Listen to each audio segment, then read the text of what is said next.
สวัสดีท่านผู้ชมที่เคารพสบายดีท่านผู้ชมที่เคารพตอนท่านผู้ชมเข้าสู่การรายงานข่าวเช้ารุ่นใหม่จากห้องข่าวโทรภาพแห่งชาติข่าวเช้าประจำวันศุกร์วันที่ 5 มิถุนายน 2026ข่าวพักนี้พบกับโฆษกพันงานสุธิพงศ์พร้อมด้วยเอกสารที่ประจักษ์สบายดีปัญญาเจ้าสบายดีตอนเช้าเจ้าต้นเดือนอยู่เนาะต้นยังอยู่ในระยะต้นเดือนอยู่ ต้นเดือนแต่สภาพดินฟ้าอากาศนี่คือว่าบ่อยากปกติบ่ได้เนาะระบัยะดแดดนี้บัดฝนแม่นล่ะบางมื้ออากาศก็ร้อนอบอ้าวบางมื้อก็มีฝนตกแต่ว่าต้องได้ติดตามเลยเรื่องของพยากรณ์อากาศท่านผู้ชมท่านผู้ฟังเพราะว่าอย่างระยะนี้มันทางกรมอุตุนิยมที่เพิ่นก็จะมีการแจ้งเตือนตลอดเนาะว่าตัวอย่างว่าระยะนี้เกี่ยมรับมือกับฟ้าลมฝนตกบ่สินะเฮาจะได้เกี่ยมตัวรับมือทันแม่นแล้วก็เรื่องการรักษาสุขภาพอากาศเปลี่ยนแปลงเนาะอาจจะเป็นหวัดเป็นไข้ได้ง่ายวันนี้พวกเขามีหลายข่าวที่น่าสนใจมานำเสนอทั้งข่าวภายในข่าวต่างประเทศและข่าวกีฬาถ้าไปดีมาเริ่มที่เลขาธิการใหญ่ประธานประเทศแห่งสาธารณรัฐประชาธิปไตยประชาชนลาวพร้อมด้วยคณะได้เคลื่อนไหวทัศนะหลายสถานที่อยู่แขวงเจ้อเจียงในโอกาสที่เดินทางไปเยี่ยมยามรัฐกิจอยู่สาธารณรัฐประชาชนจีนในตอนเช้าของวันที่ 3 มิถุนายน 2026 สหายทองลุ้นศรีสุริตเลขาธิการใหญ่คณะบริหารงานศูนย์กลางพรรคประชาชนปฏิวัติลาวประธานประเทศแห่งสาธารณรัฐประชาธิปไตยประชาชนลาวพร้อมด้วยคณะได้สืบต่อเคลื่อนไหวเยี่ยมยามหมู่บ้านยี่ซุนเมืองอานจีนครหูโจวซึ่งเป็นสถานที่กำเนิดของแนวคิดภูเขียวน้ำใสคือภูเงินภูคำของสหายสีจิ้นผิงเลขาธิการใหญ่ประธานประเทศแห่งสาธารณรัฐประชาชนจีนแนวคิดภูเขียวน้ำใสคือภูเงินภูคำแม่นการยกระดับใหม่ทางด้านแนวคิดของการพัฒนาแนวคิดด้านระบบนิเวศวิทยาและแนวคิดด้านความศิวิไลซึ่งเป็นแนวคิดหลักของแนวความคิดศิวิไลทางด้านระบบนิเวศวิทยาของสหายสีจิ้นผิงแนวคิดนี้ได้ถูกบรรจุเข้าในบทรายงานและกฎระเบียบของพรรคคอมมิวนิสต์จีนในกองประชุมใหญ่ผู้แทนทั่วประเทศครั้งที่ 19ซึ่งได้เปลี่ยนแปลงแขวงเจ้อเจียงอย่างลึกซึ้งก็คือประกอบส่วนการพัฒนาต่อประเทศจีนและต่อโลกผลจากการพัฒนาโครงการดังกล่าวเหตุให้แขวงเจ้อเจียงได้รับรางวัล Champion on Earth ด้านสิ่งแวดล้อมในปี 2018 จากองค์การสิ่งแวดล้อมของสหประชาชาตินอกนี้นครหูโจวยังได้เป็นเมืองทำอิฐของสาธารณรัฐประชาชนจีนที่ได้รับรางวัลที่อยู่อาศัยแห่งสหประชาชาติและหมู่บ้านหยุนชุนยังได้รับการย่องยอเป็นบ้านท่องเที่ยวดีเด่นจากองค์การท่องเที่ยวโลกต่อมาสหายทองลุ้นศรีสุริตพร้อมคณะได้ไปเยี่ยมยามศูนย์วางแสดงผลิตภัณฑ์ไม้ไผ่ที่ทดแทนพลาสติกของเมืองอันจีซึ่งเป็นสถานที่สำคัญในการส่งเสริมแนวคิดการพัฒนาแบบสีเขียวและกับบอนต่ำศูนย์แห่งนี้ได้ถูกสร้างขึ้นเพื่อตอบสนองต่อข้อริเริ่มการนำไส้ไม้ไผ่แทนพลาสติกขององค์การสหประชาชาติและรัฐบาลจีนโดยมีจุดประสงค์เพื่อแสดงให้เห็นถึงท่าแห้งอันมหาศาลของอุตสาหกรรมไม้ไผ่ในการแก้ไขปัญหาสิ่งแวดล้อมและการลดผ่อนมลพิษจากพลาสติกในตอนบ่ายสหายเลขาธิการใหญ่ประธานประเทศแห่งสาธารณรัฐประชาธิปไตยประชาชนลาวพร้อมด้วยคณะได้เยี่ยมยามกลุ่มหมู่บ้านโฮมสเตย์เสี่ยวหยินป้านยื่อชุนซึ่งเป็นหมู่บ้านตัวแบบในการหันเอาเฮือนประชาชนมาเป็นสถานที่ท่องเที่ยวและพักผ่อนครบวงจรหมู่บ้านดังกล่าวตั้งอยู่ในเขตพักผ่อนท่องเที่ยวระดับชาติหลิงเฟิงเมืองอานจีมีเนื้อที่ทั้งหมด161 เฮกตาร์ซึ่งได้พัฒนาโดยอิงใส่องค์ประกอบด้านเศรษฐกิจการพักผ่อนเช่นการกินการพักเช้าการท่องเที่ยวการซื้อเครื่องความบันเทิงและการเบิ่งแยงสุขภาพนับแต่เปิดบริการเป็นต้นมากลุ่มหมู่บ้านโฮมสเตย์เสี่ยวหยินป้านยื่อชุนได้ต้อนรับนักท่องเที่ยวเฉลี่ย 300,000 เที่ยวคนต่อปีสร้างเวียกเหตุการณ์ทำให้แก่ชาวบ้านในพื้นที่สร้างยอดขายผลิตภัณฑ์กสิกรรมได้หลายกว่า1 ล้านหยวนจากนั้นคณะผู้แทนขั้นสูงของสาธารณรัฐประชาธิปไตยประชาชนลาวก็ได้ไปเยี่ยมชมเขตทัศนียภาพทะเลสาบซีหูที่ได้รับการพัฒนาและคุ้มครองที่กลมเกลียว ระหว่างธรรมชาติและการพัฒนา ทะเลสาบดังกล่าวตั้งอยู่นครหางโจวแขวงเจ้อเจียง มีเนื้อที่รวมทั้งหมดถึง 59 กิโลเมตร ในนั้นมีเขตปกปักรักษาอ้อมข้างหลายกว่า 35 กิโลเมตร มีสถานที่ท่องเที่ยวถึง122แห่ง ประกอบด้วยสถานที่ที่มีเอกลักษณ์เฉพาะ บ่อนท่องเที่ยวระดับต่างๆ จุดปกปักรักษามรดกวัฒนธรรม และพิพิธภัณฑ์ต่างๆ ที่กระแจกกระจายอยู่ทั่วเขตดังกล่าว ในปี 1985 เขตทัศนียภาพทะเลสาบสีหู ได้ถูกคัดเลือกให้เป็น1ใน10สถานที่ท่องเที่ยวที่มีชื่อเสียงที่สุดของประเทศจีน ในปี 2007 ได้ถูกจัดอันดับให้เป็นสถานที่ท่องเที่ยวระดับ 5A ของชาติ และในปี 2011 ก็ได้ถูกบรรจุเข้าในบัญชีรายชื่อมรดกโลกอย่างเป็นทางการ ท่านนายกรัฐมนตรีได้เรียกร้องให้ทุกภาคส่วนในสังคมจงร่วมกันในการป้องกันแก้ไขและมีส่วนร่วมในการลดพรปัญหาโลกร้อน เนื่องจากการเปลี่ยนแปลงสภาพดินฟ้าอากาศที่เป็นภัยคุมคู่ต่อกับการดำรงชีวิตของมนุษย์และชีวนานาพันธุ์ สปป.ลาวเฮาก็ได้ให้ความสำคัญและมีความพยายามสูงเพื่อประกอบส่วนเข้าในการแก้ไขปัญหาเปลี่ยนแปลงดินฟ้าอากาศเนื่องในโอกาสวันสิ่งแวดล้อมโลก5 มิถุนายนครบรอบ 53 ปี และวันสิ่งแวดล้อมแห่งชาติครบรอบ 27 ปี ที่หมุนเวียนมาอีกวาระหนึ่ง ท่านสอนไซศรีพันดร นายกรัฐมนตรีได้กล่าวถึงความสำคัญของการเฉลิมฉลองวันดังกล่าว เพื่อเป็นการปลุกจิตสำนึกให้ประชาคมโลก ก็คือพ่อแม่ประชาชนลาวประดาเผ่าเห็นได้ความสำคัญของสิ่งแวดล้อม ก็คือสภาพการเปลี่ยนแปลงดินฟ้าอากาศ เพื่อร่วมกันป้องกัน แก้ไข และมีส่วนร่วมในการลดพรปัญหาโลกร้อน อันเนื่องมาจากการเปลี่ยนแปลงดินฟ้าอากาศ ที่เป็นภัยคุมคู่ต่อการดำรงชีวิตของมนุษย์ และชีวนานาพันธุ์สำหรับปีนี้แมนสาธารณรัฐอาเซกไบซานได้เป็นเจ้าภาพจัดงานเฉลิมฉลองวันสิ่งแวดล้อมโลก ภายใต้คำขวัญ Now for Climate สำหรับสาธารณรัฐประชาธิปไตยประชาชนลาวก็ได้กำหนดคำขวัญวันสิ่งแวดล้อมแห่งชาติคือสภาพภูมิอากาศให้สดใสและสดชื่นปัญหาการเปลี่ยนแปลงดินฟ้าอากาศบ่แม่นสิ่งไกลตัวของพวกเฮาซึ่งเป็นภัยคุมคู่หนึ่งที่ท้าทายและส่งผลกระทบอันหนักหน่วงต่อหลายประเทศในโลกรวมทั้งสาธารณรัฐประชาธิปไตยประชาชนลาวของพวกเฮา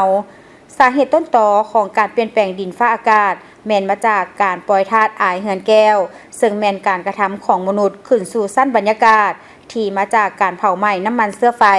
การเปลี่ยนแปลงการนำไส้ที่ดินและป่าไม้การผลิตกสิกรรมอุตสาหกรรมการผลิตและการนำไส้สารเคมีการสร้างและทำลายสิ่งเสียเหลือที่ส่งผลเฮ็ดให้อุณหภูมิเฉลี่ยถึงหน้าโลกร้อนขึ้นในแต่ละปีที่จะต้องได้พร้อมกันเอาใจใส่แก้ไขลาวเฮาบ่ได้ถูกจัดเป็นประเทศที่ปล่อยธาตุอายเหือนแก้วแต่มีความบอบบางสูงต่อการเปลี่ยนแปลงดินฟ้าอากาศซึ่งได้รับผลกระทบรุนแรงทางภัยพิบัติธรรมชาติเป็นต้นแมนพายุภัยน้ำท่วมภัยแห้งแล้งไฟป่าและอื่นๆในระยะ5 ปีผ่านมาประเทศเฮาได้รับผลกระทบอย่างหนักหน่วงจากภัยธรรมชาติทั้งหมด200 กว่าครั้งส่งผลกระทบโดยกงต่อการดำรงชีวิตและการเป็นอยู่การสูญเสียทรัพย์สินและชีวิตของประชาชนจำนวนหลายคิดเป็นมูลค่าหลายพันตื้อกีบต่อสภาพการดังกล่าวสปป.ลาวเฮาก็ได้ให้ความสำคัญและมีความพยายามสูงเพื่อประกอบส่วนเข้าในการแก้ไขปัญหาเปลี่ยนแปลงดินฟ้าอากาศในนามที่สปป.ลาวเป็นภาคีของสนธิสัญญาที่ติดพันกับเรื่องงานการเปลี่ยนแปลงดินฟ้าอากาศเป็นต้น 1. สนธิสัญญาสหประชาชาติว่าโดยการเปลี่ยนแปลงดินฟ้าอากาศ 2. อนุสัญญาเกียวโตว่าโดยการควบคุม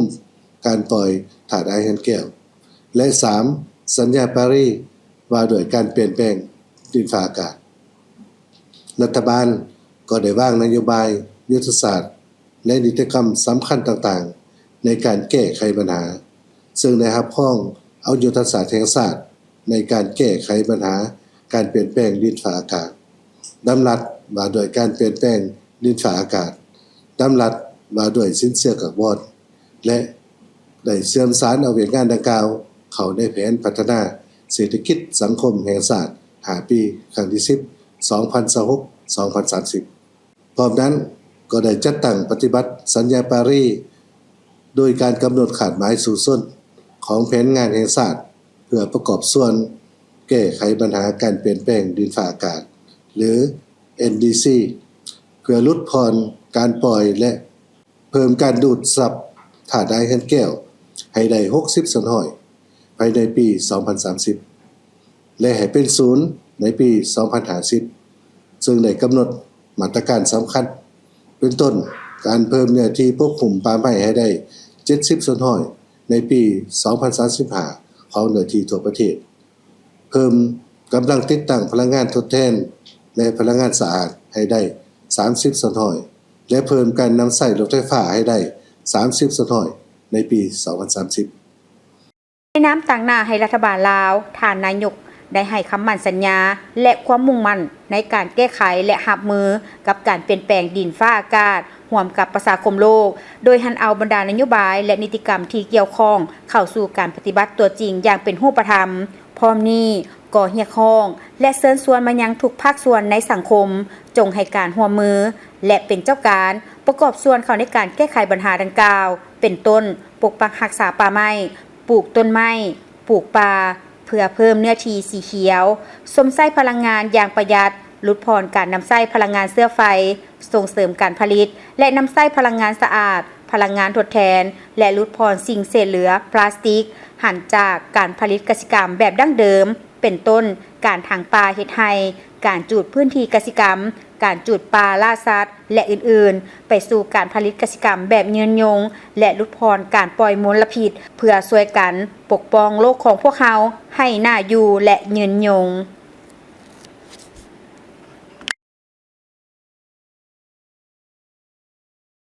ปัญหานี้จะอาศัยแต่ประเทศเดียวก็บ่ได้เนาะ แม่นแล้ว ต้องได้ร่วมมือกันทุกประเทศ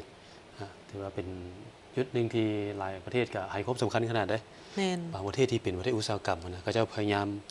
ลดให้มันได้ปัญหาที่ว่าส่งมลพิษหรือว่าผลกระทบต่อสิ่งแวดล้อม เจ้าเรื่องของการดำเนินธุรกิจก็คือกันท่านผู้ชมเพราะว่าการดำเนินธุรกิจนี่มันก็ติดพันกับสิ่งแวดล้อมคือกันดังนั้นเฮาจะเห็นว่าในซุปปีให้หลังมานี้เพิ่นจะเน้นย้ำเลยว่าการดำเนินธุรกิจนี่ต้องติดพันกับสิ่งแวดล้อมและต้องให้มีความรับผิดชอบต่อสิ่งแวดล้อมต่อสังคม ธุรกิจสีเขียวเนาะ เจ้า โครงการสีเขียวกันเอามาต่อที่ทางท่านทองสวรรค์พรหมวิหารรองนายกรัฐมนตรีกระทรวงการต่างประเทศแห่งสาธารณรัฐประชาธิปไตยประชาชนลาวได้เข้าเยี่ยมคำนับพระประธานนางดอปาดีเมืองมู่ประธานาธิบดีแห่งสาธารณรัฐอินเดียในโอกาสเดินทางเยี่ยมยามประเทศอินเดียอย่างเป็นทางการและเป็นประธานร่วมในกองประชุมคณะกรรมาการร่วมว่าด้วยการร่วมมือ2ฝ่ายลาวอินเดียครั้งที่10ระหว่างวันที่1หาวันที่3มิถุนายนนี้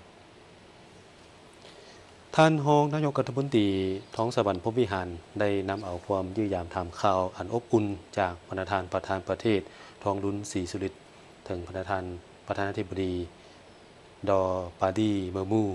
แจ้งให้ทราบถึงจุดประสงค์การเยี่ยมยามทางการประเทศอินเดียในครั้งนี้โครงการที่2ฝ่ายยังได้ตีราคาสูงต่อสายพัวพันธ์มิตรภาพและการร่วมมืออันดีงามระหว่างสาธารณรัฐประชาธิปไตยประชาชนลาวและสาธารณรัฐอินเดียที่สืบต่อนับได้รับการเสริมขยายอย่างต่อเนื่องในตลอดระยะ70 ปีผ่านมาซึ่งแสดงออกในการแลกเปลี่ยนการพบปะเยี่ยมยามของคณะผู้แทน2ประเทศอย่างเป็นปกติโดยเฉพาะมันการเยี่ยมยามสาธารณรัฐประชาธิปไตยประชาชนลาวของประธานนายกรัฐมนตรี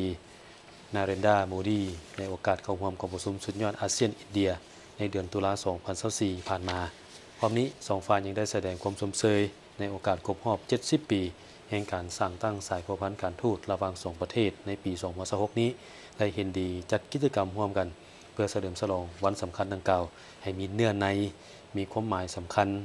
นอกนี้ยังเห็นดีสืบต่อร่วมมือกันอย่างใกล้ชิดเพื่อเสริมขยายสายพัวพันธ์มิตรภาพและการร่วมมืออันดีงามที่มีอยู่แล้วของ2ประเทศให้เจริญงอกงามและได้รับการพัฒนายิ่งขึ้นรวมทั้งการสนับสนุนซึ่งกันและกันในขอบภาคพื้นและสากลเป็นต้นขอบการร่วมมือแม่น้ำของแม่น้ำคงคาอาเซียนอินเดียองค์การสหประชาชาติและคงเขตอื่นๆ โดยตอบสนองตามคำเสื้อเซินของท่านสุบรามัญญัมใจสังการัฐมนตรีกระทรวงการต่างประเทศแห่งสาธารณรัฐอินเดียท่านท้องสวรรค์พรหมวิหารรองนายกรัฐมนตรีกระทรวงการต่างประเทศพร้อมด้วยคณะได้เดินทางไปเยี่ยมยามสาธารณรัฐอินเดียอย่างเป็นทางการและเป็นประธานกองประชุมคณะกรรมาการร่วมว่าด้วยการร่วมมือ2ฝ่ายลาวและอินเดียครั้งที่10ในระหว่างวันที่1ถึงวันที่3มิถุนายน2026นี้ที่นครหลวงนิวเดลีของประเทศอินเดียการพบปะปรึกษาหารือกันอย่างเป็นทางการของทั้งสองฝ่ายและกองประชุมคณะกรรมาการร่วมว่าด้วยการร่วมมือลาวอินเดียครั้งที่10ได้จัดขึ้นอย่างเป็นทางการในวันที่3มิถุนายน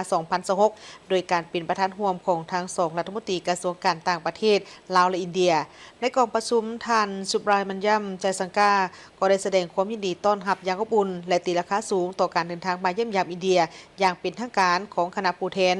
สาธารณรัฐประชาธิปไตยปฏิรูปลาวในครั้งนี้ซึ่งเป็นการประกอบส่วนอันสำคัญในการเสริมสร้างก็คือการเสริมขยายสายผูกพันมิตรภาพและการร่วมมืออันดีงามระหว่างสองประเทศให้นับมือนับแน่นแฟ้นก็คือการประกอบส่วนเข้าในการเฉลิมฉลองครบรอบ70 ปีแห่งการสร้างตั้งสายผูกพันการทูตระหว่างสาธารณรัฐประชาธิปไตยปฏิรูปลาวและสาธารณรัฐอินเดียในปี2026นี้ให้มีเนื้อในและมีความหมายสำคัญเลิกซึ้งยิ่งขึ้น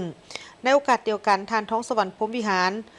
ก็ได้แสดงความขอบใจต่อกับการต้อนรับอันอบอุ่นและตีราคาสูงต่อกับการร่วมมืออันมีผลสำเร็จในด้านต่างๆระหว่างสองประเทศที่ได้เติบใหญ่ขยายตัวตลอดระยะ7 ทศวรรษที่ผ่านมาพร้อมทางได้เสื้อเซินให้ท่านสุบรามัญญัมใจสังกาเยี่ยมยามสาธารณรัฐประชาธิปไตยปฏิรูปลาวในเวลาอันเหมาะสมนอกจากนั้นทั้งสองฝ่ายก็ยังได้มีการปรึกษาหารือและทบทวนคืนถึงการผูกพันร่วมมือในด้านต่างๆในระยะที่ผ่านมาภายหลังกองประชุมคณะกรรมาการร่วมว่าด้วยการร่วมมือ2ฝ่ายลาวอินเดียครั้งที่9ที่ได้จัดขึ้นในปี2018ในโอกาสเดียวกันนี้ทั้ง2รัฐมนตรีกระทรวงการต่างประเทศลาวและอินเดียยังได้ร่วมกันลงนามรับรองเอาบทบันทึกกองประชุมคณะกรรมาการร่วมว่าด้วยการร่วมมือ2ฝ่ายลาวอินเดียครั้งที่10และได้ร่วมกันเป็นสักขีพยานในการแลกเปลี่ยนเอกสารร่วมมือจำนวน3ฉบับก็คือสัญญาโครงการแลกเปลี่ยนวัฒนธรรมบทบันทึกความเข้าใจว่าด้วยการร่วมมือเวชการสาธารณสุขเกี่ยวกับการคุ้มครองยาและการอนุรักษ์สัญญาและอนุสัญญาว่าด้วยการร่วมมือและการคุ้มครองผู้สอนประจำอยู่วิทยาคารไก่สอนพรหมวิหารสองฝ่ายยังได้ร่วมกันเปิดกาสัญลักษณ์การเฉลิมฉลองครบรอบ70 ปีวันที่2กุมภาพันธ์1956ถึง2กุมภาพันธ์2026แห่งการสร้างตั้งสายผูกพันการทูตระหว่างสาธารณรัฐประชาธิปไตยปฏิรูปลาวและสาธารณรัฐอินเดียอย่างเป็นทางการบริษัทลาวบริตี้ได้มอบไปยั่งยืนสีมือแรงงานให้สร้างทักวิกผมระดับหนึ่งและนักฝึกอบรมจำนวน107 คนภายหลังที่ได้ผ่านการฝึกอบรมเป็นเวลา1 เดือนพิธีมอบรับใบยั่งยืนได้จัดขึ้นวันที่3 มิถุนายน 2026โดยการเข้าร่วมและมอบของท่านบุญยงแก้วบัวพันธ์ของสถาบันพัฒนาฝีมือแรงงานกระทรวงแรงงานและสวัสดิการสังคมโดยมีท่านจุนทาเซกาวะผู้บริหารบริษัทลาววาริตี้ครูฝึกสัมมนากรและภาคส่วนเกี่ยวข้องเข้าร่วมบริษัทลาววาริตี้เป็นบริษัทที่มาจากประเทศญี่ปุ่นเฮ็ดเวียกงานเกี่ยวกับหัตถกรรมทักเซลเส้นผมให้เป็นวิกผมซึ่งได้ร่วมมือกับสถาบันพัฒนาฝีมือแรงงานโครงการนี้ได้มีเงื่อนไขและนโยบายรับเพศหญิงอายุ16 58 ปีบ่จำกัดการศึกษาบ่รับเพศชายระยะฝึกแม่นระยะ1 เดือนมีอุปกรณ์การฝึกเรียนฟรีมีเบี้ยเลี้ยงให้2 ล้านกีบมีหอพักพร้อมอุปกรณ์เครื่องใช้ที่จำเป็นอื่นๆเมื่อเรียนจนจบหลักสูตรโครงการจะได้ส่งเข้าเฮ็ดเวียกอยู่บริษัทลาวควอลิตี้และก็มีเงินเดือนพื้นฐาน4 ล้านกีบนอกนั้นยังมีเงินการผลิตเงินปีการและมีประกันสังคมเมื่อเวลาเจ็บเป็นเกิดลูกถ้าเฮ็ดเวียก5 ปีขึ้นไปจะได้รับเงินบำนาญตลอดชีวิตเลี้ยงข้าวฟรี3 คาบหอพักฟรีสำหรับทางสร้างทักวิกผมที่สำเร็จการฝึกอบรมในครั้งนี้แม่นมีทั้งหมด107 คน มาเบิ่งที่ข่าวภารกิจของการ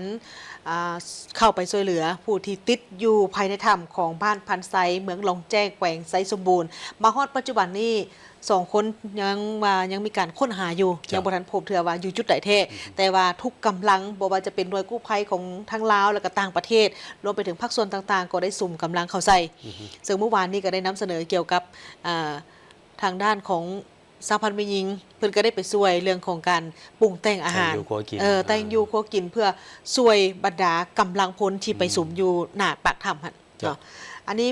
เป็นต่อกับเหตุการณ์ท่านผู้ชมต่อกับเหตุการณ์ที่มีคนติดข้างอยู่ภายในถ้ำของบ้านพันไซเมืองหลงแจ้งแขวงไซสมบูรณ์นั้นทางคณะกรรมการปกครองแขวงก็ได้ให้ความสำคัญและก็เอาใจใส่ต่อกับการศึกษาอบรมการเมืองแนวคิดในแก่บรรดาพ่อแม่ประชาชนต่อกับการไปซอกอยู่หากินแบบธรรมชาติให้คำนึงถึงผลได้ลดไปถึงผลเสียที่อาจจะตามมาเนาะและก็ให้ถือเอาเหตุการณ์ในครั้งนี้เป็นบทเรียนอันล้ำค่าจากเหตุการณ์7 คนติดถ้ำอยู่บ้านพันไซเมืองดงแจ้งแขวงไซสมบูรณ์ตั้งแต่วันที่18 พฤษภาคม 2026 เป็นต้นมาคณะกรรมการปกครองแขวงได้รับการรายงานจากคณะกรรมการปกครองเมืองดงแจ้งในวันที่22 พฤษภาคม 2026 การนำของแขวงได้เชิญคณะการที่เกี่ยวข้องคณะรับผิดชอบภัยพิบัติขันแขวงมาประชุมเพื่อปรึกษาหารือพร้อมทางแต่งตั้งคณะรับผิดชอบขันแขวงลงสมทบกับการนำเมืองดงแจ้งตาแสงและบ้านที่เกี่ยวข้องทันทีเพื่อเก็บกำข้อมูลค้นคว้าวิธีการแก้ไขอย่างมีความรับผิดชอบสูงโดยสมทบกับบรรดาคณะการอ้อมข้างของแขวงเมืองได้ประกอบส่วนวัตถุอุปกรณ์เครื่องบริโภคต่างๆการนำขั้นสูงของแขวงได้ผลัดเปลี่ยนกันลงติดตามซี่นำอยู่ภาคสนามอย่างต่อเนื่องตั้งแต่เมื่อเกิดเหตุจนฮอดปัจจุบัน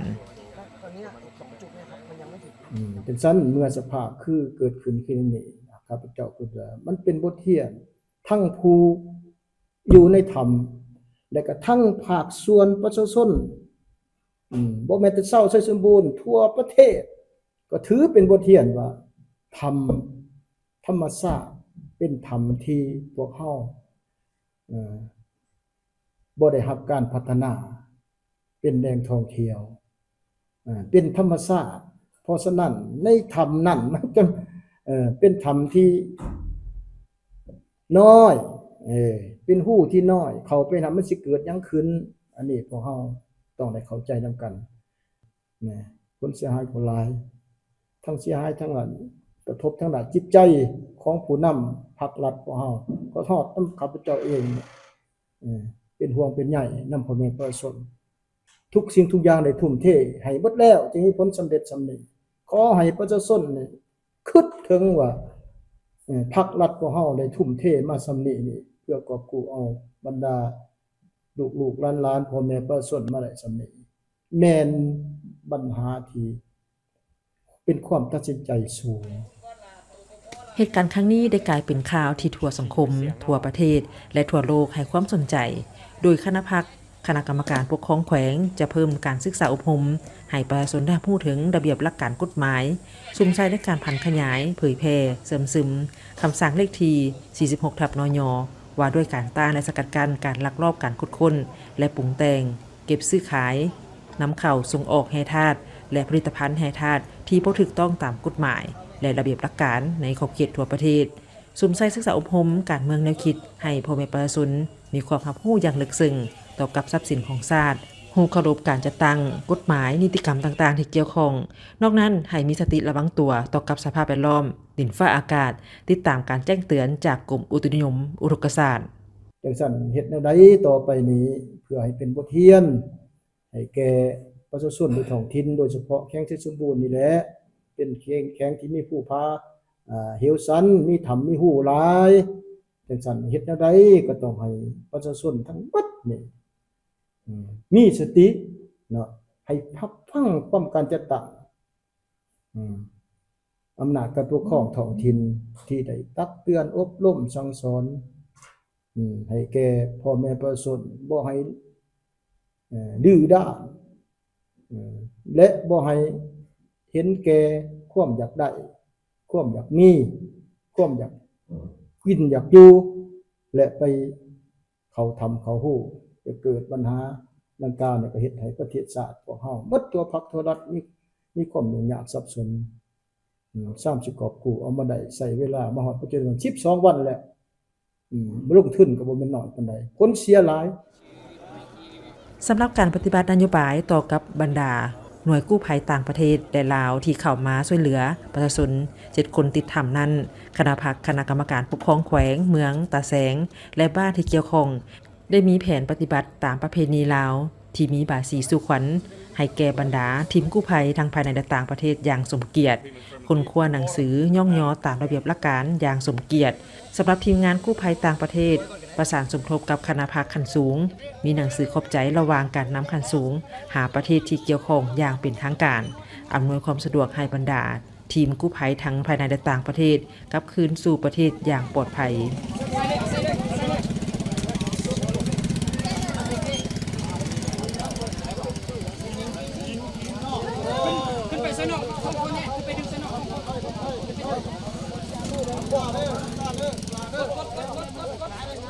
สุดล้ำค่าแหละบ่เรียนนี่บ้านเฮาก็บ่เคยเกิดจักเทื่อ แม่น ใช้เวลาตั้งแต่วันที่20พฤษภามาฮอดมื้อนี้ แม่นแต่ว่าประชาชนที่เข้าไปในถ้ำหันเริ่มตั้งแต่วันที่18เลยแต่ว่าวันที่20นี่มันว่าได้รับแจ้งเนาะได้รับแจ้งจากผู้ที่ออกมาจากเหตุการณ์ตัวนั้นน่ะก็มาหาทางอำนาจการปกครองแล้วก็ได้ไปซอกคนก่อนเบื้องต้นเนาะซึ่งหน่วยกู้ภัยของเราเฮาก็ได้ไปฮอดพื้นที่ตัวจริงก่อนแต่ว่าในความเป็นจริงแล้วใช้เวลาหลายวันสมควรจนมาฮอดมื้อนี้มื้อนี้แม่นวันที่5แล้วเนาะวันที่5มิถุนายนแล้วยังบ่ทันค้นพบเธอว่าอีก2คนที่ยังติดค้างอยู่ภายในถ้ำนั้นจะอยู่ในเขตใดแท้แต่หลายคนก็ภาวนาว่าขอให้ทั้งสองนั้นมีความปลอดภัยในขณะเดียวกันก็ส่งกำลังใจให้ทั้งหน่วยงานที่ไปช่วยเหลือไปกอบกู้ก็คือหน่วยงานกู้ภัยทั้งลาวและก็ต่างประเทศตั้งแต่ทีมงานไปปฏิบัติการนี่ก็2อาทิตย์กว่าแล้วแม่นปักหลักเป็นบ่ธรรมดาแต่ว่าเหตุหนึ่งที่มันมีความยุ่งยากแท้ๆก็คือมันมีฝนตกมาเป็นระยะอันนี้มันได้สร้างความยุ่งยากให้แก่การเข้าไปช่วยเหลือผู้ที่อยู่ในถ้ำรวมไปถึงผู้ที่อยู่นอกถ้ำเองก็ยุ่งยากคือกันบอนอยู่บอนเซาผู้เข้าไปนี่ก็บางคนนี่เพราะมันแคบหลายเฮาเบิ่งจากภาพที่เฮาเห็นเนาะขาดออกซิเจนต้องได้นำกู้ภัยผู้ที่ว่ามีปัญหาตัวนั้นไปปัวอยู่ห้องหมอเจ้านี่มันคุ้มเสี่ยงทั้งผู้อยู่ในและก็ผู้ที่เข้าไปส่วนเจ้าทั้งผู้อยู่ในและผู้อยู่นอกก็ขอเป็นกำลังใจให้กับทุกภาคส่วนเนาะขอให้ทุกคนปลอดภัยมาที่งานวางแสดงมากผลการปลูกพืชทดแทนลาวจีนยูนนานบ่เพียงแต่เป็นเวทีให้ชาวเกษตรกรหรือว่าหัวหน่วยธุรกิจได้นำเสนอผลผลิตเท่านั้นแต่ยังเป็นการเปิดโอกาสสำคัญในการสร้างเครือข่ายระหว่างภาครัฐและเอกชนเป็นเวทีพบปะนักลงทุนเพื่อพัฒนาเวียกงานเกษตรกรรมที่มีทางเลือกในการทดแทนการปลูกฝิ่นงานวางแสดงหมากผลการปลูกพืชทดแทนลาวจีนยูนนานประจำปี 2026 จัดขึ้นที่นครหลวงวิจันทร์โดยมีจุดประสงค์เพื่อแสดงให้เห็นถึงหมากผลของการปลูกพืชทดแทนการปลูกฝิ่นการพัฒนากสิกรรมแบบยืนยงและการเสื่อมโยงระบบงานวางแสดงในครั้งนี้มีหัวหน่วยธุรกิจจากจีนได้ให้ความสนใจและเข้ามาวางแสดงลายโดยเฉพาะแมนจากมณฑลยูนนานซึ่งได้แสดงให้เห็นถึงความมุ่งมั่นและทัศนะในด้านบวกต่อกับการร่วมมือด้านกสิกรรมกับสาธารณรัฐประชาธิปไตยปฏิรูปลาวงานวางแสดงมากผลการปลูกพืชทดแทนและงานมหกรรมวางแสดงการยกระดับพัฒนาอุตสาหกรรมยุนนานเวียงจันทร์สาธารณรัฐประชาธิปไตยปฏิรูปลาวประจำปี 2026เป็นงานสำคัญที่จีนลาวได้ร่วมมือเสริมสร้างการต้านยาเสพติดร่วมกันยกระดับกสิกรรมและส่งเสริมการค้าข้ามแดนงานวางแสดงสินค้าในครั้งนี้เป็นตัวแทนของสมาคมอุตสาหกรรมปลูกพืชทางเลือกยุนนานในงานวางแสดงผลสำเร็จการปลูกพืชทางเลือกยุนนานและงานวางแสดงการยกระดับและการพัฒนาอุตสาหกรรมในนครหลวงวิจันทร์บริษัทยางพาราเซิงลี่ได้มุ่งมั่นในการส่งเสริมการพัฒนาอุตสาหกรรมการปลูกพืชทางเลือกในลาวพร้อมทั้งปรับปรุงประสิทธิภาพการควบคุมยาเสพติดและผลประโยชน์ด้านชีวิตการเป็นอยู่ของประชาชนในงานวางแสดงนี้บริษัทได้วางแสดงผลสำเร็จของตนในการปลูกพืชทางเลือกผลิตภัณฑ์ที่มีคุณภาพสูงหวังว่าจะนำใช้งานวางแสดงเป็นสื่อกลางในการสร้างความไว้วางใจเพิ่มทวีการแลกเปลี่ยนขยายการร่วมมือในขั้นตอนต่อไปในฐานะที่เป็นบริษัทสมาชิกพวกเขาจะยึดมั่นในความมุ่งหวังเดิมของพวกเขา ส่งเสริมการหันเปลี่ยนและการยกระดับอุตสาหกรรมทางเลือกปรับปรุงประสิทธิภาพและพัฒนายี่ห้อประกอบส่วนอย่างต่อเนื่องต่อการพัฒนาท้องถิ่นของลาวและเพิ่มทวีการร่วมมือตัวจริงระหว่างจีนและลาวบริษัท 12 ปันนาหวานสิ้นการค้าจำกัดได้สร้างตั้งขึ้นในปี 2011 เป็นวิสาหกิจที่ครบวงจรโดยสุ่มใช้ในการปลูกพืชทดแทนการปรุงแต่งผลิตภัณฑ์เกษตรกรรมและการค้าขายนำเข้าส่งออกบริษัทได้มีส่วนร่วมอย่างลึกซึ้งมาเป็นเวลาหลาย10 ปีในการควบคุมยาเสพติดชายแดนจีนลาวเพื่อสกัดกั้นการปลูกพืชยาเสพติดบริษัทได้มีส่วนร่วมอย่างลึกซึ้งในโครงการการทดแทนยาเสพติดตามชายแดนจีนลาวโดยได้สร้างความรับรู้อย่างหนักแน่นว่าบ่ลืมความมุ่งหวังเดิมในการควบคุมยาเสพติดและจื้อจำภารกิจในการกำจัดแหล่งที่มาลดพรการปลูกพืชผลิตยาเสพติดจากแหล่งที่มาและประกอบส่วนเข้าในการพัฒนาเศรษฐกิจแบบยืนยงของภาคพื้น目前一共有5种，分别是ในฐานะที่เป็นบริษัทหนึ่งที่ได้นำพนักงานและผลิตภัณฑ์และบทเรียนของตนมาวางแสดงในครั้งนี้ถือว่าการวางแสดงแม้มีความสำคัญหลายเพราะได้นำเอาผลงานของตนเองมาวางแสดงและเป็นการแลกเปลี่ยนบทเรียนกับบรรดาหัวหน่วยอื่นๆโดยเฉพาะก็แม่นการซอกหาตลาดไปในตัวบริษัทของพวกเขาได้มีการปรับปรุงยกระดับอุปกรณ์การผลิตและการปรุงแต่งอย่างต่อเนื่องและปรับปรุงเทคโนโลยีอย่างต่อเนื่องพวกเขา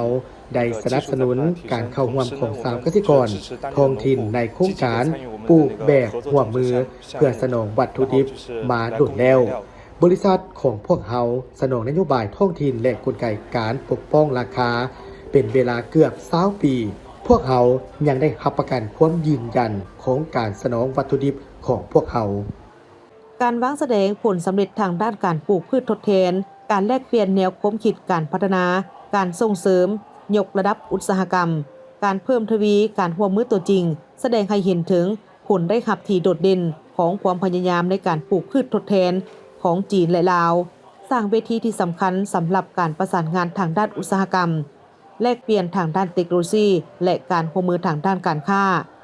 งานนี้มีความสำคัญอันใหญ่หลวงบ่เพียงแต่เป็นการสรุปสั่งรวมผลสำเร็จในการร่วมมือที่ผ่านมาเท่านั้นแต่ยังเป็นแผนยุทธศาสตร์สำหรับการเพิ่มทวีการร่วมมือในอนาคตการเพิ่มพลังชีวิตใหม่และการเปิดช่องทางใหม่สำหรับการร่วมมือระหว่างลาวจีนในด้านต่างๆเช่นการควบคุมยาเสพติดการค้าสินค้ากสิกรรมข้ามชายแดนและการยกระดับอุตสาหกรรมงานวางแสดงบ่เพียงแต่เป็นเวทีให้แก่ชาวกสิกรหรือหัวหน่วยธุรกิจได้นำเสนอถึงผลผลิตเท่านั้นแต่ยังเป็นโอกาสสำคัญในการสร้างเครือข่ายระหว่างภาครัฐและเอกชนเป็นเวทีในการพบปะกับนักลงทุน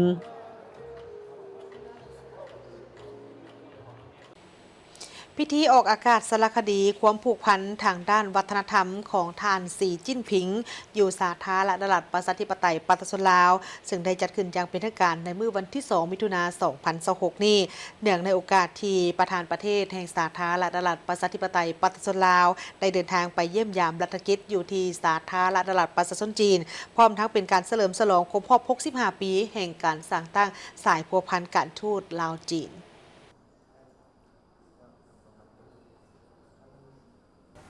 พิธีออกอากาศสารคดีความผูกพันด้านวัฒนธรรมของท่านสีจิ้นผิงที่ผลิตโดยวิทยุโทรภาพศูนย์กลางจีน CMG ได้จัดขึ้นอย่างเป็นทางการในวันที่ 2 มิถุนายน 2026 ที่สโมสรใหญ่คณะโฆษณาพรมศูนย์กลางภาคเข้าร่วมมีท่านสมสวัสดิ์เล็งสวัสดิ์อดีตกรรมการกรมการเมืองศูนย์กลางภาคอดีตรองนายกรัฐมนตรีแห่งสาธารณรัฐประชาธิปไตยประชาชนลาวท่านวันศรีกัวมั่วกรรมการศูนย์กลางภาคห้องหัวหน้าคณะโฆษณาพรมศูนย์กลางภาคมีห้องประธานศูนย์กลางแนวลาวสั่งชาติท่านอุปทูตสาธารณรัฐประชาชนจีนประจำสาธารณรัฐประชาธิปไตยประชาชนลาวพร้อมด้วยอดีตการนำและบรรดาสมาชิกพรรคพนักงานหลักแหล่งของลาวเข้าร่วมอย่างหลวงหลายจุดประสงค์ของการออกอากาศสารคดีนี้แม่นเพื่อเสริมสร้างความเข้าใจซึ่งกันและกัน เพิ่มพูนคุณสร้างสายพัวพันมิตรภาพที่เป็นมูลเสื้อการเป็นครูห่วมยุทธศาสตร์รอบด้านการสร้างคุณค่าซีดีและซีพร้อมเพื่ออนาคตร่วมกันที่สดใสกว่าเก่าพร้อมนั้นการออกอากาศสารคดีอยู่สาธารณรัฐประชาธิปไตยประชาชนลาวยังเป็นส่วนหนึ่งของการเฉลิมฉลองสายพัวพันมิตรภาพการร่วมมืออันยาวนานและพร้อมเฉลิมฉลองวันสร้างตั้งสายพัวพันการทูตครบรอบ65ปีและยังเป็นการกะเกี่ยมความพร้อมสำหรับปีแห่งมิตรภาพลาวจีน2026ซึ่งสารคดีดังกล่าวได้เน้นหนักถึงความผูกพันทางด้านวัฒนธรรมที่ลึกซึ้งและความพยายามของทานสีจิ้นผิงในการส่งเสริมการสืบทอดและการพัฒนาวัฒนธรรมได้แสดงให้เห็นถึงวิสัยทัศน์อันกว้างไกลและปรัชญาการบริหารประเทศของทานสีจิ้นผิงเลขาธิการใหญ่คณะกรรมการศูนย์กลางพรรคคอมมิวนิสต์จีนประธานประเทศแห่งสาธารณรัฐประชาชนจีนที่ติดพันกับการอนุรักษ์มรดกทางด้านวัฒนธรรมส่องแสงให้เห็นถึงจิตใจรักชาติอันดูดดื่มและความหักอันลึกซึ้งของทานสีจิ้นผิงที่มีต่อวัฒนธรรมพื้นเมืองที่เก่าแก่ของจีนซึ่งมีประวัติศาสตร์อันยาวนานกว่า 5,000 ปีวัฒนธรรมอันยาวนานนี้ถือเป็นรากเหง้าและพลังแห่งที่ยืนยงในการขับเคลื่อนให้สาธารณรัฐประชาชนจีนบรรลุความใฝ่ฝันแห่งการฟื้นฟูความเจริญรุ่งเรืองอันยิ่งใหญ่ของประชาชาติจีนในโอกาสนี้ทานวันศรีกัวมัวได้กล่าวคำเห็นเน้นหนักถึงสายพัวพันอันยาวนานระหว่างสาธารณรัฐประชาธิปไตยประชาชนลาวและสาธารณรัฐประชาชนจีนที่เป็นประเทศบ้านใกล้เฮือนเคียงที่มีสายภูสายน้ำติดจอดกัน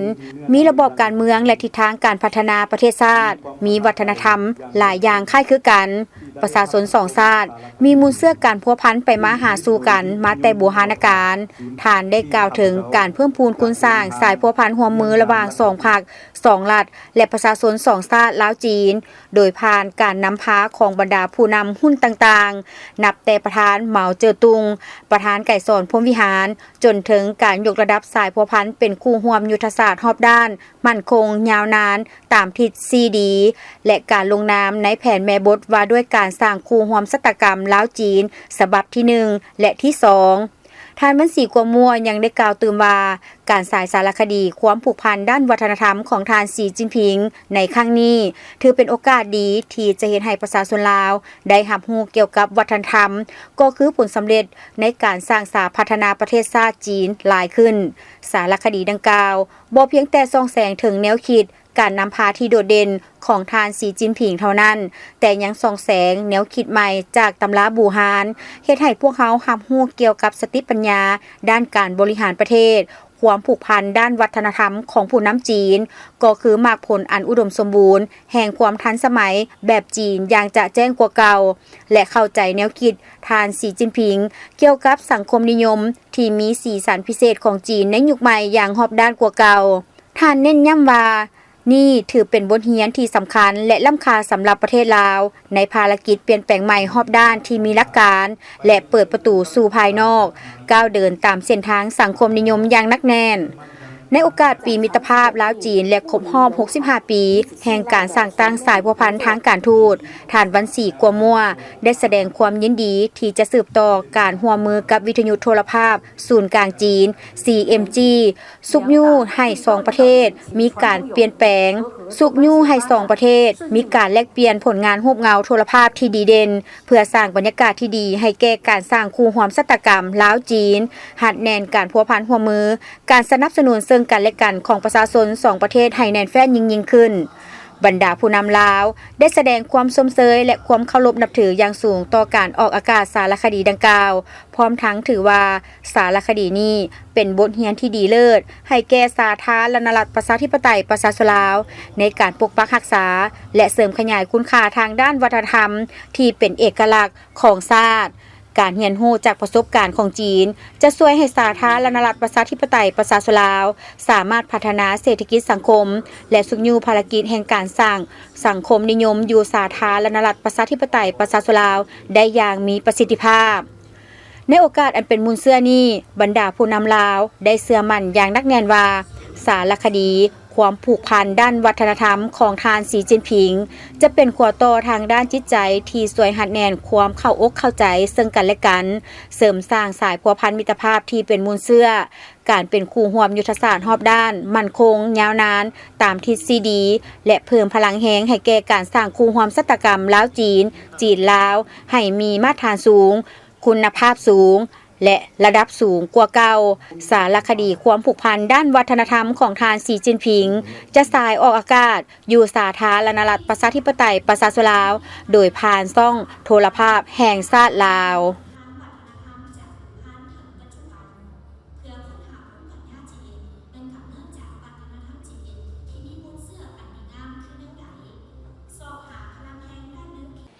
ไปเบิ่งทีข่าวโรงงานประกอบรถยนต์ของทางบริษัทลาวออโตโมบายจำกัดจะกลายเป็น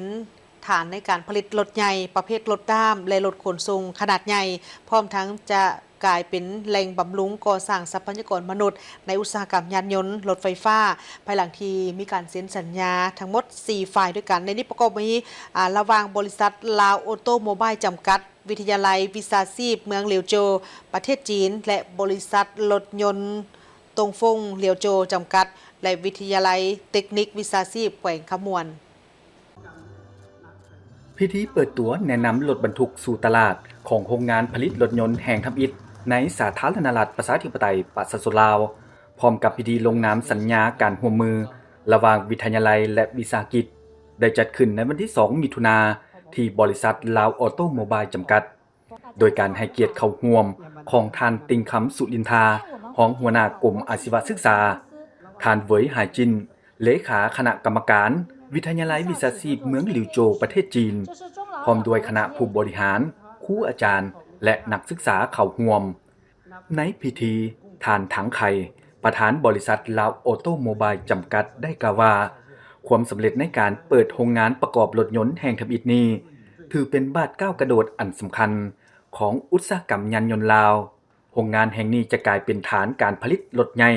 ประเภทรถบรรทุกรถด้ามและรถขนส่งสินค้าที่ทันสมัยทั้งนี้ยังได้ร่วมกันสร้างตั้งสถาบันลูกบ้านลาวเพื่อเปลี่ยนโรงงานให้กลายเป็นสถานที่เชื่อมโยงระหว่างอุตสาหกรรมและการศึกษาบำรุงบุคลากรให้สามารถนำใช้วิทยาการใหม่ๆให้ได้อย่างมีประสิทธิภาพท่านเวียงสวรรค์พัทธวงศ์ผู้อำนวยการวิทยาลัยเทคนิควิชาชีพแขวงขมวนได้แสดงความยืนยันถึงมากผลของการร่วมมือนับตั้งแต่ปี 2020 เป็นต้นมาในการสร้างหลักสูตรรถยนต์ไฟฟ้าและการฝึกอบรมครูอาจารย์นักเรียนซึ่งผ่านมาฝ่ายจีนได้มอบทุนการศึกษาให้แก่นักศึกษาแขวงขมวนไปเรียนต่อที่ประเทศจีนแล้ว28ทุนปัจจุบันบางส่วนได้สำเร็จการศึกษาและเข้ามาฝึกงานเพื่อเพิ่มทักษะและเกียมบรรจุเป็นพนักงานประจำโรงงานแห่งนี้ในโอกาสนี้ตัวแทนของบริษัทลาวออโตโมบายจำกัดวิทยาลัยวิชาชีพเมืองหลิวโจวบริษัทรถยนต์ตงฟงเหลียวโจวจำกัดและวิทยาลัยเทคนิควิชาชีพแขวงขมวน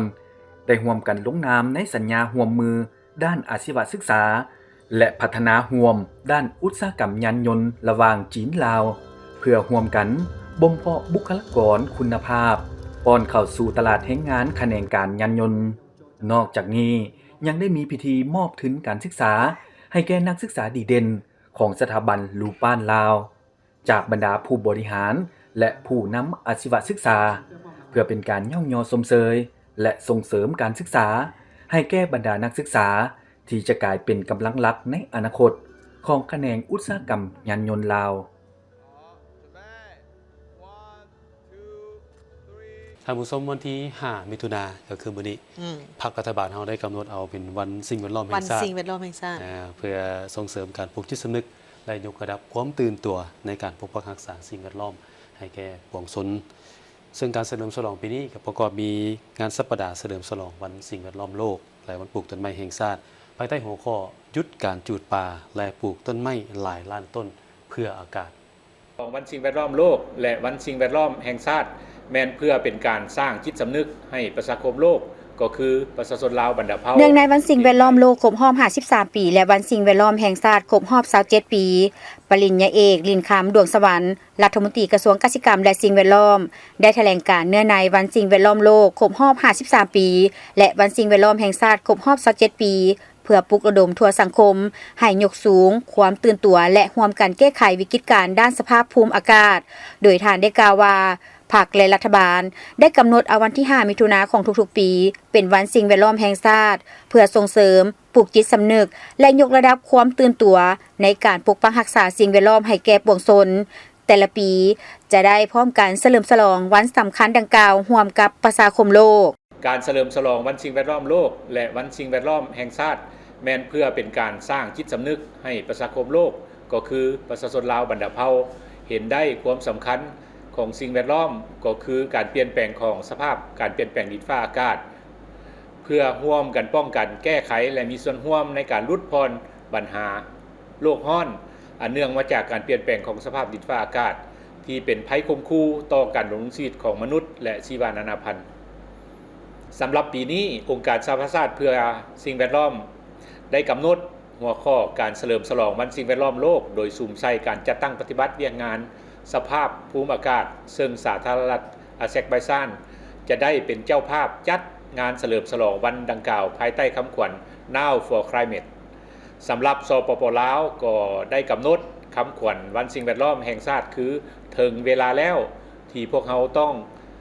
ใส่ใจต่อสภาพภูมิอากาศให้สดใสและสดชื่น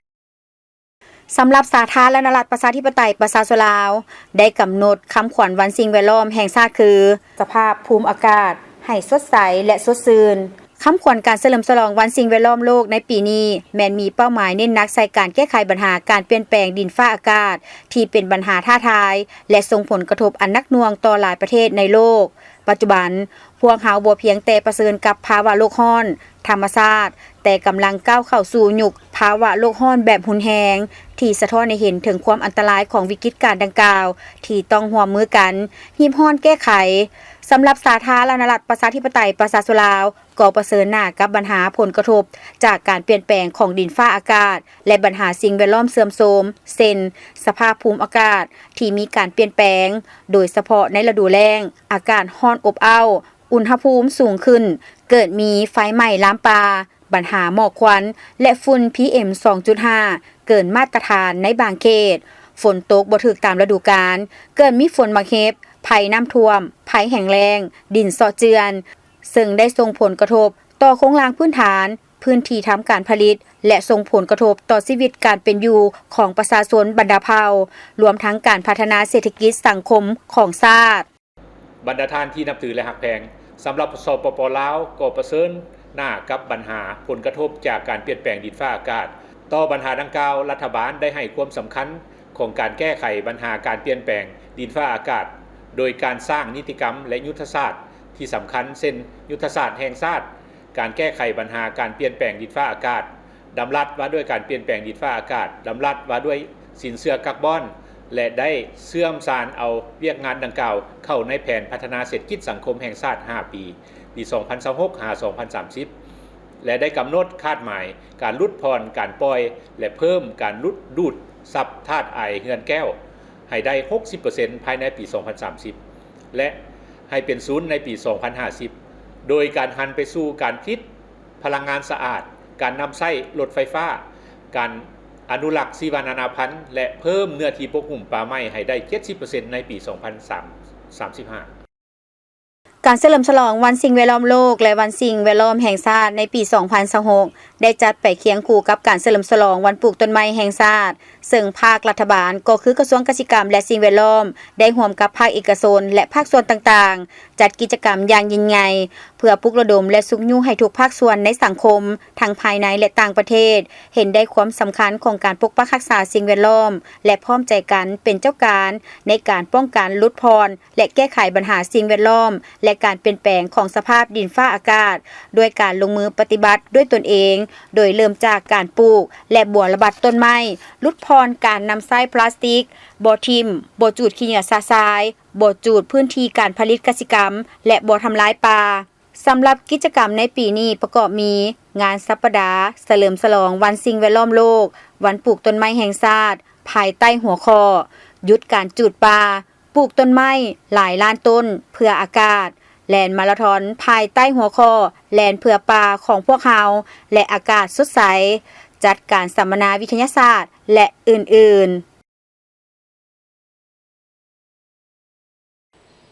ทั้งหมดนี้คือการรายงานข่าวเช้าอรุณใหม่จากของข่าวโทรภาพแห่งชาติขอบใจทีมประธานให้เกียรติติดตามรับชมข่าวและพบกันได้ใหม่ในการรายงานข่าวภาคต่อไปส่วนข่าวภาคนี้คุณโซทั้งสองพร้อมกับทีมข่าวเช้าลาท่านผู้ชมไปก่อน สบายดี สบายดี